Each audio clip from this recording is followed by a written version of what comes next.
Hi friends, so it's Diana with Homeschoolific, and I wanted to do this video today with you guys about homeschooling through these crazy times and what that looks like, what you should do, what you shouldn't do, and some encouragement. So I'm going to let you guys know, as I have been, I'm multitasking, so I'm going to take care of some laundry real quick this morning, and I'm probably not going to edit this video, so hang in there with me. I'm hoping it's going to be sweet and fast, but you know, I got the gift of gab, so let's get into it. So guys, as you all know, the world is pretty crazy right now. If you don't know, good job keeping your head in the sand. I guess good job. Well, you wouldn't know some things because everything costs more, and that's impeding on our homeschooling, right? And so, but if you have been keeping up, I would caution you don't overdo it, but definitely know what's going on in the world. And with all the stuff going on right now, you have to wonder, and some of you are probably here to homeschool because of what's going on in the world, and you're like, I think we're just gonna pull them out this year. And hey, welcome. We all had our reasons why we started, and I hope you end up loving your journey as homeschoolers. We have our reasons were for where we were in our school district and the lack of the quality of schooling for our children, but it has morphed since then, so welcome. Anyways, in these times right now, I know a lot of people are thinking, hey, what am I going to do? How am I going to afford homeschooling if these prices keep going up? Or maybe you're already there as these prices has gone up so much in that 8.5% inflation. And your first thought might be to, all right, I can't afford this curriculum. We're switching curriculum. We need to find something cheaper. And before you do, I will ask you to stop. Okay? Now, I am not trying to be insulting or insensitive when I say some of the things I am going to say. Please know that everything I tell you is out of love, and a good chunk of them are out of experience. As some of you may know, I am a little more mature than many of you. I have older children. My oldest is actually going to be 24. And as a result, we have lived through a few things, including 9/11. We have lived through the crash, the real estate crash of 08/09, when everything was looking crazy and people just didn't know what they were going to do. And while I will say that this actually looks more complicated, we'll use that word, than these other things, I'm here to tell you that if you resolve to get through it, you'll do just fine. Just decide. So part of the reason why there's been no videos up in the last 3 weeks is because we've been busy. I've been busy, and hopefully you are too. I'm doing things. I'm working. You know what I'm saying? Like, I don't mean just like working at work in school. I mean, I'm saying like I'm getting things in line. I'm also trying to make sure that we're saving money, and saving money usually costs you more time. And it does, I'm saving money, but it's costing me time, and I'm okay with that. So getting back to what I was saying, I'm just kind of telling y'all why I feel okay with telling you some of these things. Also too, I love history, and so I have done a lot of research over the years about similar times and what was done, how people got through. And before you go cutting your curriculum, I'm going to ask you, are you able to cut in other places? Often we want to cut some of the most important things. My husband, he is a real huge advocate about making sure that we eat at the highest quality that we can afford. We don't want to break the bank to do it, but we also don't want to cut too many corners because we pay later by being at the doctor's all the time. And though we have spurts where sometimes things happen, for the most part, because our family tends to be without insurance, um, changes in the insurance world has really made it harder for us. We are with Medishare, and so that's been great, but you know, we're still basically cash patients, just on a huge discount. But because of that, we make sure we take good care of our health. We try to keep stress low, we try to work out often, and we eat well. Actually, when I go through my diet to pull out all the bad stuff I'm eating, it's usually that I'm eating too much and probably too much chocolate, because I love dark chocolate. I actually don't eat a ton of junk food. My kids probably have more than they should, but that's some more new thing since the shutdowns. We kind of let things get out of hand, but I digress.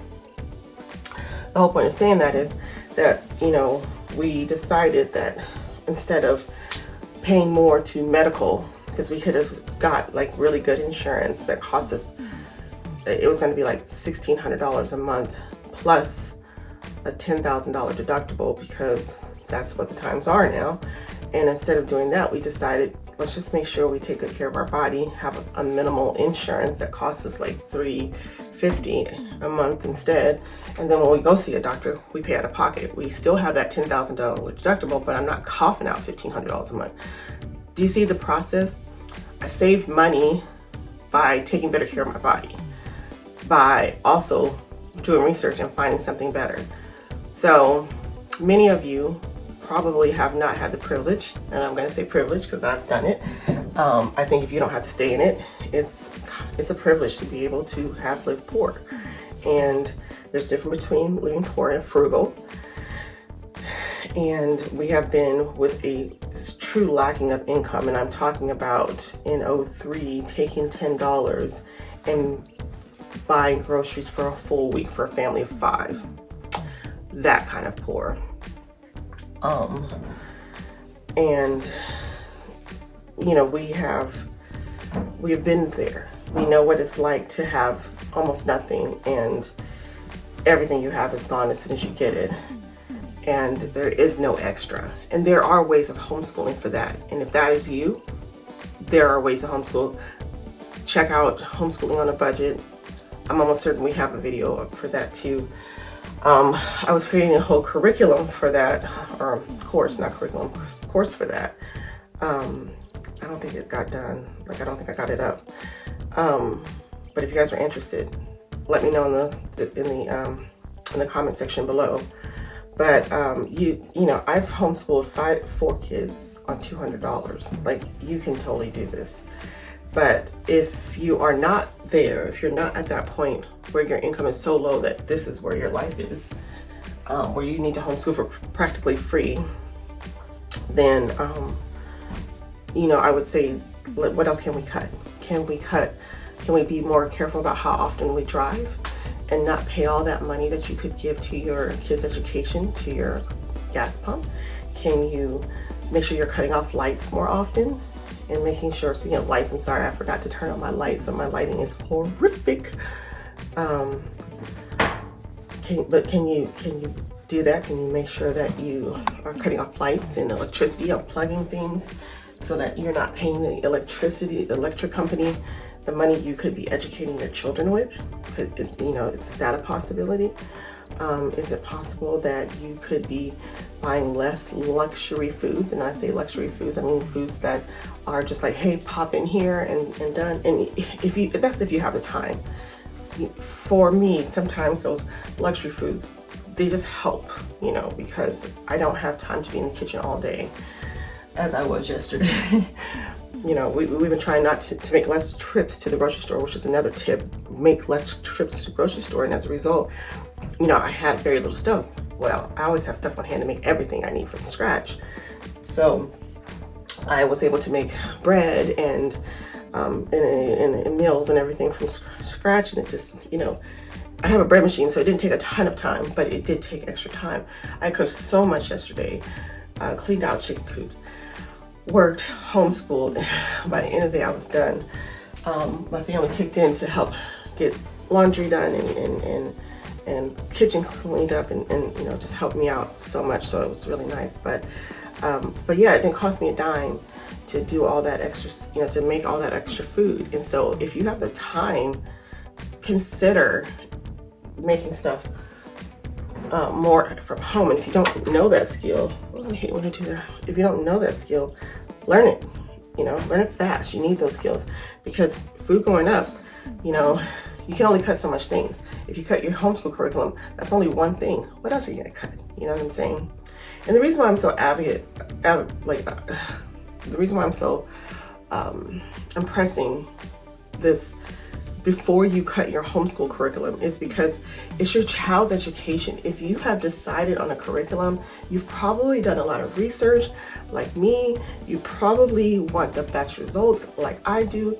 And guys, we don't know what the world's going to be after all this is said and done. We need to make sure our children are as well as equipped for whatever as possible. And I say that to you passionately.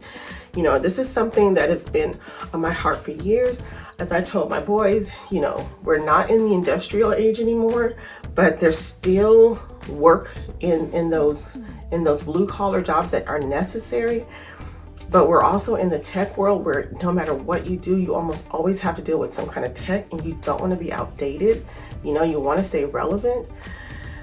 We have to teach our kids, I have boys, our kids to exist in both these worlds. And it is not an easy task, friends.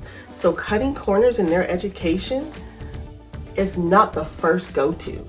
So I'm not trying to shame anybody or anything like that. I'm very aware that not every budget can do this, but I'm just saying, if you do need to change it, but don't let it be the first thing you go to. We should be cutting all kind of other corners before we get there. You know what I'm saying? So learn how to live frugal if you can afford to live frugal. And like I said, there's a difference between being frugal and poor. Frugal is, I'm going to the grocery store and I'm going to buy 10 pounds of meat at a discount. And that discounted rate gives me $2.99. And so I spent more, but I got more for my dollar. And that's being frugal. Being poor says, I've got $10. If I buy that meat for $10, I have no more money. Excuse me. So therefore, I can't buy the bulk meat. I've got to make this $10 spread. So I got to pay more for my meat, get less, because that's all I have. Do you see the difference? Not everybody knows that there's a difference. There's an affordability to being able, you have to be at a certain price, income to be able to be frugal, unless you're very super good about saving and going without so that you can get the better. It just kind of depends. Now, I've been really low income twice. Once before me and my husband moved in together because we moved in together before we got married. We were not saved. And I worked, and when we moved in together, our first son was already born. So I worked and I lived alone with our son, but I didn't make but $300 more than my rent a month. But I had a savings and we didn't go without. I was fine. When I tell y'all I've done it all, I've really done it all. Not everything, but I've done a lot of things. I've lived a lot of lives in one life so far, and I'm only XYZ age. I said XYZ. That probably should have been like XY. Anyway, so I'm not talking all the time from he was always around, so it is different, but I was really good about my money, and he at the time was not. And so, I still had savings. It wasn't like elaborate, but if I needed to be frugal, I could have been a little more frugal because I was able to hold on to some money. So some people, they can't do it. It can't happen. Hope my earring isn't hitting this microphone too much, guys. Sorry about that. Anyways, as I was saying, I kind of went on a tangent there. Now, let's say you do have to cut corners.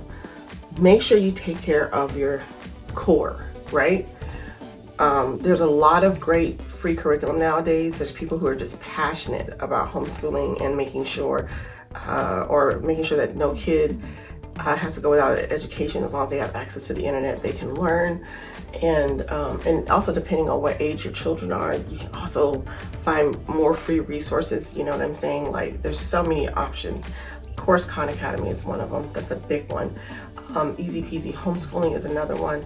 I mean, you're talking about bottom line, absolutely free if you want, with just having a printer, homeschooling, or very low cost.